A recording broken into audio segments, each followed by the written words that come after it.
अस्सलाम वालेकुम dear students, this is Siddiqui. आज हम एकेडमिक रीडिंग एंड राइटिंग के मल्टीपल चॉइस क्वेश्चंस जो कि आपके सिलेबस में से एक्सट्रैक्ट किए गए हैं उनको देखते हैं। हमारे जो फर्स्ट एमसीक्यूज है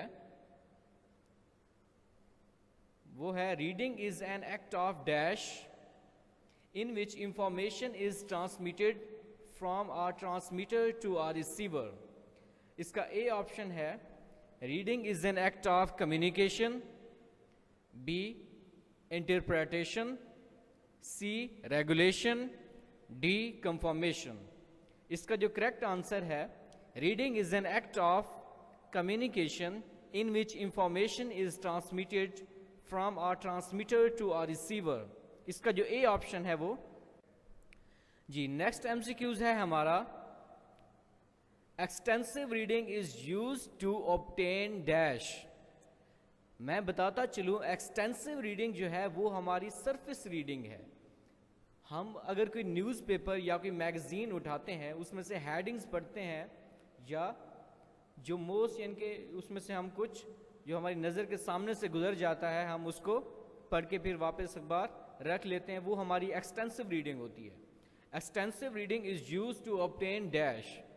ए ऑप्शन है a general understanding of a subject, B option है deep study of subject, C option है सिलेक्टिव स्टडी, डी ऑप्शन है कॉम्प्रिहेंसिव स्टडी। इसका जो ए ऑप्शन है extensive reading is use to obtain a general understanding of a subject, A option correct है। Third MCQs dash is use to collect the most important information और gist. ऐसी reading जिसमें हमें किसी article से, किसी newspaper से या किसी भी किस्म की राइटिंग से हमें मोस्ट इंपॉर्टेंट इंफॉर्मेशन चाहिए होती है, हम उसको क्या कहते हैं? ए ऑप्शन है स्किमिंग, बी ऑप्शन है स्कैनिंग, सी ऑप्शन है एक्सटेंसिव रीडिंग, डी ऑप्शन है इंटेंसिव रीडिंग। इसका जो ए ऑप्शन है स्किमिंग वो करेक्ट है। Skimming is use to collect the most important information और गिस्ट। स्किमिंग हम उस वक्त करते हैं जब हमें कोई किसी पॉइंट को हम ढूंढ रहे होते हैं या कोई स्टेटमेंट या कोई नेम हम किसी ऐसे में से या किसी आर्टिकल में से ढूंढ रहे होते हैं, हम उस वक्त स्किमिंग कर रहे होते हैं क्योंकि हम मोस्ट इंपॉर्टेंट इंफॉर्मेशन या पॉइंट को हम देख रहे होते हैं, बाकी सब चीज़ें हम इग्नोर कर रहे होते हैं जी। इसका जो फोर्थ एमसीक्यूज है business and travel brochures are examples of dash. जी, ट्रैवल ब्रोशर्स जो होते हैं जो ट्रैवलिंग की या जो विजिटिंग साइट्स होती हैं वहाँ के होटल्स या वहाँ के जो ट्रैवल एजेंसीज होती हैं उनकी एडवर्टाइजमेंट के तौर पर जो यूज़ होते हैं वो किस चीज़ की एग्जाम्पल है? ए ऑप्शन है स्किमिंग, बी ऑप्शन है स्कैनिंग, सी ऑप्शन है एक्सटेंसिव रीडिंग, डी ऑप्शन है इंटेंसिव रीडिंग। इसका जो करेक्ट ऑप्शन है वो है B option. Business and travel brochures are examples of scanning. हमारा नेक्स्ट एमसीक्यूज है एमसीक्यूज 5।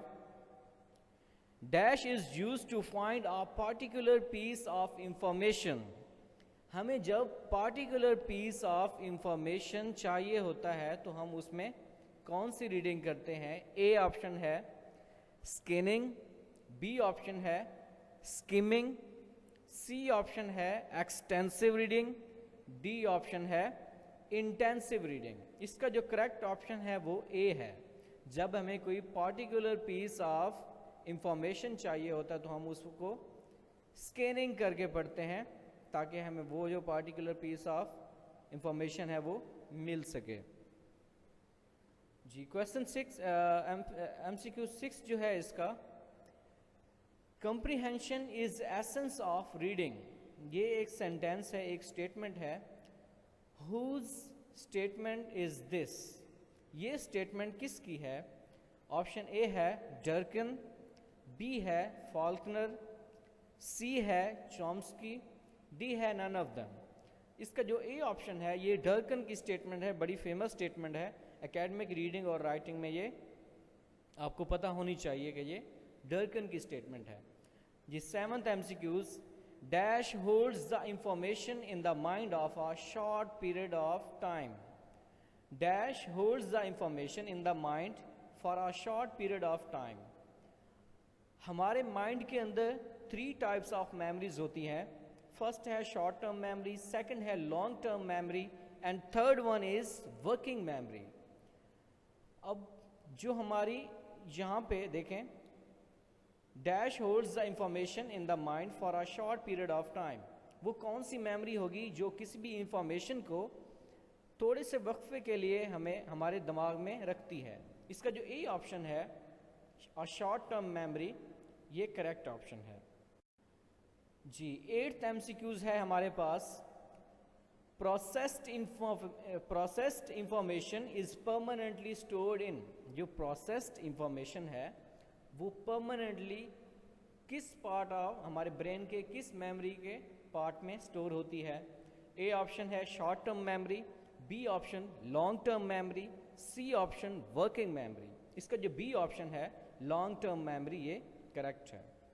9th है in intermediary and active memory, an intermediary and active memory system in the information processing area of brain is called dash. हमारे mind का जो information processing area है, जो memory active होती है, काम कर रही होती है, उसको क्या कहते हैं। ए ऑप्शन है वर्किंग मेमोरी, बी ऑप्शन है short term memory, C option है लॉन्ग टर्म मेमोरी। इसका जो ए ऑप्शन है वर्किंग मेमोरी, ये करेक्ट है। 10th, body of words used in a particular language is called dash.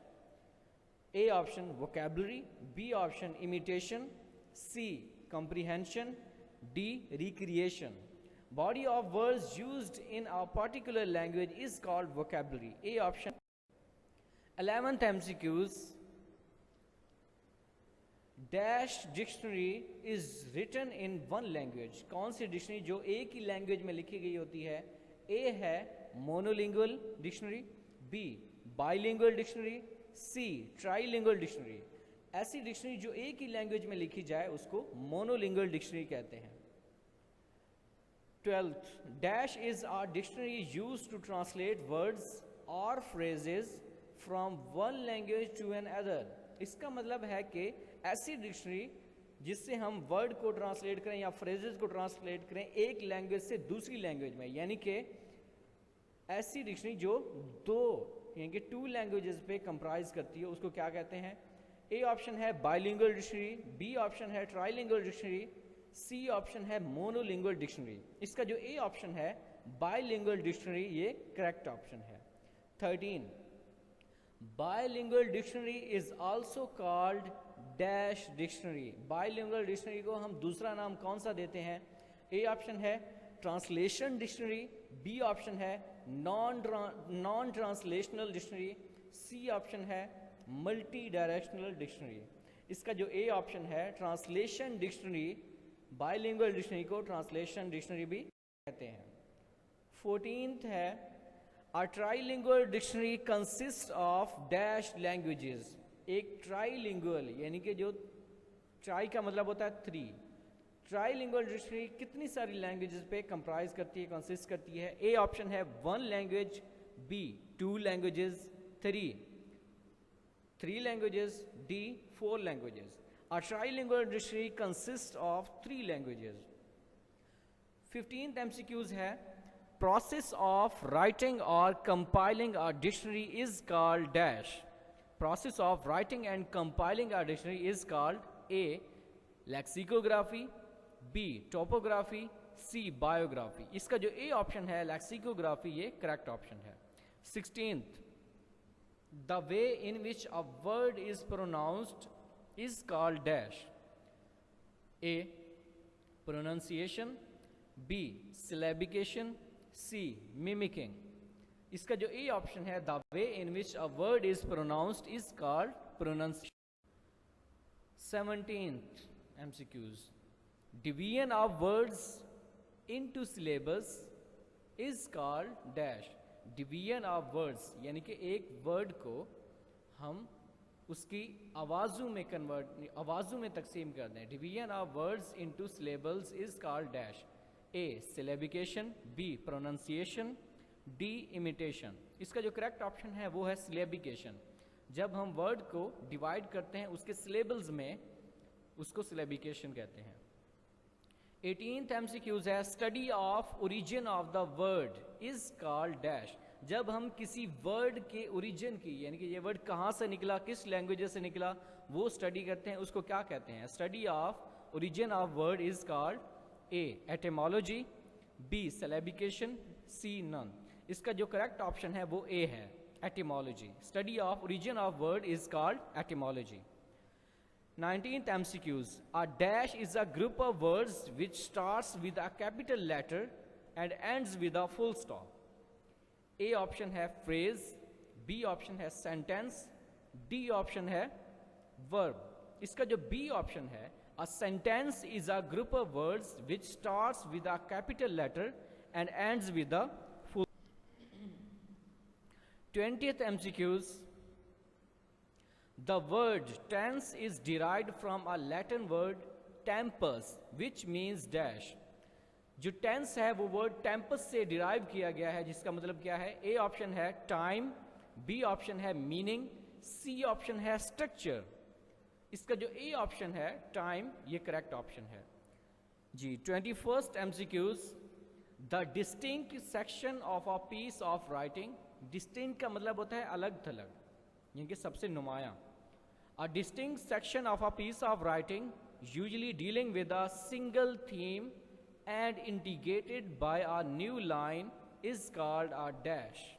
Option A है paragraph, option B है sentence, option C है phrase. इसका जो करेक्ट ऑप्शन है वो हमारे पास ऑप्शन ए है, ये पैराग्राफ की डेफिनेशन है। 22nd MCQs. Dash writing. Dash is writing that seeks to explain, illustrate और expose. ऐसी राइटिंग कौन सी राइटिंग होती है जो एक्सप्लेन करती है किसी चीज़ को, एक्सपोज करती है यानी उसको जाहिर करती है, या इलस्ट्रेट यानी सामने लाती है, उसको कौन सी राइटिंग कहते हैं? ए ऑप्शन है एक्सपोजिटरी राइटिंग, बी ऑप्शन है नरेटिव राइटिंग, सी ऑप्शन है डिस्क्रिप्टिव राइटिंग। इसका जो करेक्ट ऑप्शन है वो है एक्सपोजिटरी राइटिंग। एक्सपोजिटरी राइटिंग ऐसी राइटिंग होती है जो किसी चीज़ को एक्सपोज करती है, किसी चीज़ को खुल के एक्सप्लेन करती है। 23rd है dash is writing that has story, characters and other essential parts of the story. ये कौन सी राइटिंग है जिसमें कैरेक्टर होने चाहिए, एक कंप्लीट स्टोरी होनी चाहिए? ए ऑप्शन है नैरेटिव राइटिंग, बी ऑप्शन है पर्सुएसिव राइटिंग, सी ऑप्शन है एक्सपोजिटरी राइटिंग। इसका जो ए ऑप्शन है नैरेटिव राइटिंग, ये करेक्ट ऑप्शन है। नैरेटिव राइटिंग में हम एक किसी भी यानी कि चीज़ को, हमने कोई ट्रैवल किया है या हमारे साथ कोई इंसिडेंट हुआ है, हम उसको एक्सप्लेन करते हैं, उसको नरेट करते हैं, उसको नरेटिंग राइटिंग कहते हैं। 24th है dash writing intends to convince the reader.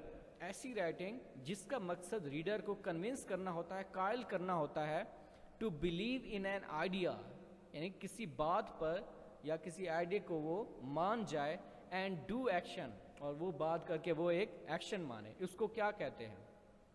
Persuasive writing, B descriptive writing, C expository writing. इसका जो ए ऑप्शन है करेक्ट है, persuasive writing intends to convince the reader. 25th जो है MCQs, the newspaper to quickly get the news of the day is an example of dash. हम जब main headline पढ़ रहे होते हैं न्यूज़पेपर उठा के, वो किस चीज़ की एग्जाम्पल है? ए ऑप्शन है scanning, B option skimming, C option extensive reading. इसका जो करेक्ट ऑप्शन है वो है स्कैनिंग, क्योंकि हम पार्टिकुलर पीस ऑफ इंफॉर्मेशन के लिए अखबार को स्कैन कर रहे होते हैं। 26 an insurance claim is example of. Insurance claim जो है, हम जब भी इंश्योरेंस क्लेम हमारे हाथ में होता है, हम उसको रीड आउट करते हैं या किसी को पढ़ने के लिए देते हैं, तो वो उसको किस तरह से रीड करता है? ए ऑप्शन है इंटेंसिव रीडिंग, बी ऑप्शन है एक्सटेंसिव रीडिंग, सी ऑप्शन है स्किमिंग। इसका जो ए ऑप्शन है इंटेंसिव रीडिंग ये करेक्ट है। इंटेंसिव रीडिंग वो होती है जिसको हम पूरी डिटेल से और वर्ड बाय वर्ड पढ़ते हैं। 27th MCQs, reading a novel before going to bed is example of what? जब हम एक नॉवल पढ़ते हैं अपने बेड पे जाने से पहले या सोने से पहले, वो किस चीज़ की एग्जाम्पल है? ए है extensive reading, B intensive reading, C scanning. इसका जो ए ऑप्शन है वो एक्सटेंसिव रीडिंग करेक्ट है, क्योंकि एक्सटेंसिव रीडिंग जो है वो हम इंटरटेनमेंट के लिए करते हैं, और ये भी नॉवेल्स जो हैं वो एक किस्म के इंटरटेनमेंट लिटरेचर का ही हिस्सा है। 28th MCQs, a sentence consisting of only one class, एक ऐसा सेंटेंस जो कि एक ही क्लास पर कंसिस्ट करता हो। बेटा एक क्लास में हमारे पास एक सब्जेक्ट होता है, वर्ब होता है, और क्लास जो है वो कंप्लीट सेंस देता है, कंप्लीट आइडिया कन्वे करता है। A sentence consisting of only one class with a single subject and predicate is called dash. A option है सिंपल सेंटेंस, बी ऑप्शन है कंपाउंड सेंटेंस, सी ऑप्शन है कॉम्प्लेक्स सेंटेंस। इसका जो A option है वो correct है कि ये जो सेंटेंस है ये सिर्फ एक ही क्लास पर। 32nd MCQs, Ali gets up early in the morning and go for a walk. It is a dash sentence. Ali gets up early in the morning. ये एक क्लास है। Go for a walk ये second class है। ये दोनों independent class हैं, और इन classes के साथ जो सब्जेक्ट है वो अली है। तो ये कौन सा सेंटेंस होगा? ए ऑप्शन है simple, B compound sentence, C complex sentence. इसका जो बी ऑप्शन है कंपाउंड सेंटेंस ये करेक्ट ऑप्शन है, क्योंकि कंपाउंड सेंटेंस जो है वो दो क्लासेस, दो इंडिपेंडेंट क्लासेस पर कंसिस्ट करते हैं जी। 33 MCQs है, I like dogs that don't bark. I like dogs ये एक क्लास है, दैट डोंट बार्क ये सेकंड क्लास है। इसमें जो फर्स्ट क्लास है आई लाइक डॉग्स ये इंडिपेंडेंट है, सेकंड जो क्लॉज है दैट डोंट बार्क ये डिपेंडेंट क्लॉज है। अब ऐसा सेंटेंस जिसमें एक इंडिपेंडेंट क्लॉज और एक या एक से ज़्यादा डिपेंडेंट क्लॉज हो उसको हम क्या कहते थे? I like dogs that don't bark, which type of sentence it is? A complex, B compound, C simple. It is a complex sentence जी। नेक्स्ट MCQs है हमारे पास, the part of the sentence और क्लॉज कंटेनिंग अ वर्ब। ऐसा sentence या clause का हिस्सा जिसके साथ वर्ब हो and stating something about the subject is called dash. Sentence का वो हिस्सा जिसके साथ वर्ब हो और वो सब्जेक्ट के बारे में कोई खबर दे रहा हो उसको क्या कहते हैं? ए ऑप्शन है एडवर्ब, बी ऑप्शन है एडजेक्टिव, सी ऑप्शन है प्रीडिकेट। इसका जो सी ऑप्शन है वो predicate. 34th, a dash is a part of sentence that contains a thing or a person performing the action in a sentence. A dash is a part of sentence, यानी कि sentence का वो हिस्सा that contains a thing or person performing the action in a sentence. कोई चीज़ या कोई इंसान जो वो काम परफॉर्म कर रहा हो उसको क्या कहते हैं सेंटेंस के अंदर? ए है object, B subject, C predicate. इसका जो बी ऑप्शन है वो करेक्ट है, subject. A subject is a part of sentence that contains a thing और a person performing the action in a sentence. 35th है, अ बुक और set of books, a book और set of books giving information on many aspects of a subject and typically arranged alphabetically is called dash. A है article, B encyclopedia, C essay। इसका जो correct option है वो B है। Encyclopedia एक ऐसी book होती है या सेट ऑफ बुक्स होता है, यानी एक से ज़्यादा बुक्स भी हो सकती हैं इंसाइक्लोपीडिया में, जो कि किसी एक सब्जेक्ट के मुतालिक या एक से ज़्यादा सब्जेक्ट के मुतालिक हमें बहुत सारी चीज़ें बताते हैं और इनको टिपिकली आमतौर पर हम अल्फ़ाबेटिकल ऑर्डर्स में अरेंज करते हैं। 36 है, a short piece of writing on a particular subject is called dash. A है article, B essay, C short story. इसका जो बी ऑप्शन है वो करेक्ट है। इस पिछली स्लाइड में पढ़ा है ये, what is counter claim? It is a common opinion against claim. Claim वो होता है, फॉर एग्जाम्पल मैं कोई बात करूं, आगे से मेरा स्टूडेंट उसको उसके खिलाफ कोई बात करे, सर ये बात गलत है, इसको ऐसा होना चाहिए। मैंने क्लेम किया, आगे से जो मुझे रिस्पॉन्स मिला वो काउंटर क्लेम था। जी, in academic writing and an argument is usually a main idea often called a dash. A option है क्लेम और थीसिस स्टेटमेंट, बी ऑप्शन है ओपिनियन, सी ऑप्शन है एविडेंस। इसका जो ए ऑप्शन है वो करेक्ट है। 40, which of the following do argumentative essays use to convince reader? Argumentative essay reader को, पढ़ने वाले को कन्विंस करने के लिए क्या चीज़ें यूज़ करते हैं? ए ऑप्शन है evidence and facts, evidence and facts. B option है एथिकल अपील, सी ऑप्शन है इमोशनल अपील, डी ऑप्शन है इंफॉर्मेशन फ्रॉम अदर एसेज। इसका जो ए ऑप्शन है एविडेंस एंड फैक्ट्स। जी, 41 एमसीक्यूज है हमारे पास। A thesis statement is dash. Thesis statement जो कि हमने पीछे अभी देखा वो क्या है? ए है clear position that you will support and develop throughout your essay. B है एग्जाम्पल्स, एक्सपर्ट ओपिनियंस, सी है एथिकल एग्जाम्पल्स। इसका जो ए ऑप्शन है, a thesis statement is clear position that you will support and develop throughout your essay. 42 है, in a dash essay the writer tells a story about a real life experience. कौन सा essay है जिसके अंदर writer real life experience के बारे में कुछ लिखता है? ए है नरेटिव, बी है डिस्क्रिप्टिव, सी है आर्गुमेंटेटिव, डी है पर्सुएसिव। इसका जो ए ऑप्शन है नरेटिव। नरेटिव ऐसे वो होता है जिसके अंदर हम कुछ नरेट करते हैं अपनी रियल लाइफ एक्सपीरियंस का। इसका A option correct. 43rd MCQs है, the dash essay is an informative piece of writing that presents a balanced analysis of a topic. कौन सा ऐसे है जो हमारे पास इंफॉर्मेशन पीस ऑफ राइटिंग होता है that presents a balanced analysis of a topic? A है expository, B persuasive, C descriptive, D argumentative. इसका जो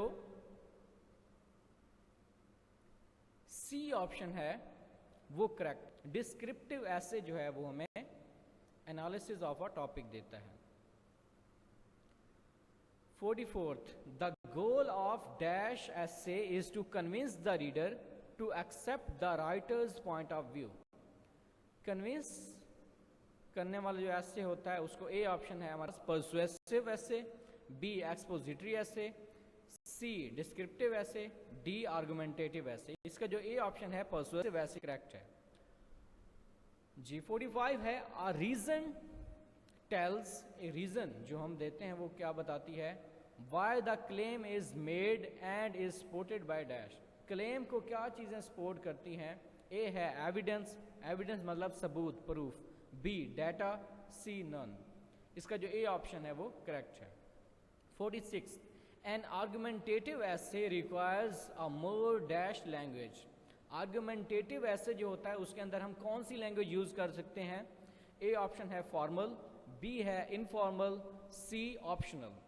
एन आर्गुमेंटेटिव ऐसे requires a more formal language. इसका जो ए ऑप्शन है वो करेक्ट है। डियर स्टूडेंट्स, आई होप आपके मोस्ट ऑफ द एमसीक्यूज यहाँ पर क्लियर हो चुके होंगे।